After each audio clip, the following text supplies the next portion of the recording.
There's a common phenomenon women experience during the time of the month. I'm PMSing! No, I don't want to. Boy, she must really be PBSing, right? What? So what exactly is PMS? Turns out, researchers don't quite have the answer. It's like a crime scene in my pants. This cup is so tiny. Do you get PMS? Yes, I do. I get PMS. I get very, very hungry. Mood swing. I feel a bit more down. Yeah, and I don't even know why. Most women experience some of these common PMS symptoms, and some experts have even identified close to 150 symptoms. But what causes PMS? We don't exactly know the cause of PMS. It's hard to study this really, how to tease apart the brain and see what's happening. But it's been hypothesized and it's cyclical. During the premenstrual period, you have a lot more progesterone. And progesterone is a depressogenic hormone. It's what makes us feel lousy. As compared to estrogen, this is what you get mid-cycle when you ovulate. And estrogen is the feel-good hormone. It's what makes us feel alive, energetic, sexy.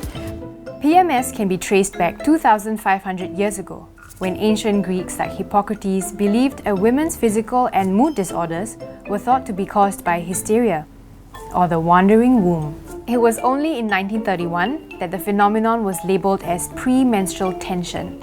And 20 years later, premenstrual syndrome was finally born when British doctor Katharina Dalton defined it as a cluster of symptoms that included breast pain, headache, bloating, depression, and irritability.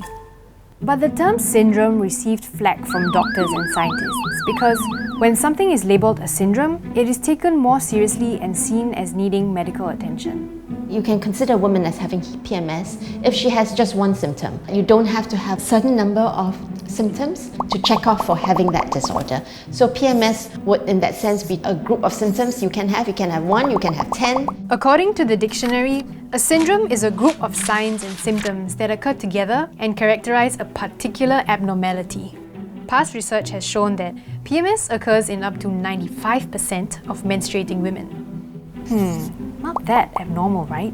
Yet, calling it a syndrome motivates pharmaceutical companies and women to find treatment for the condition.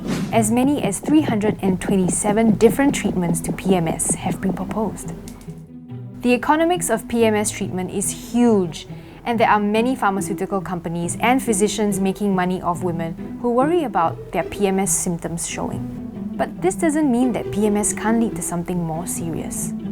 So that brings us to the topic of premenstrual dysphoric disorder.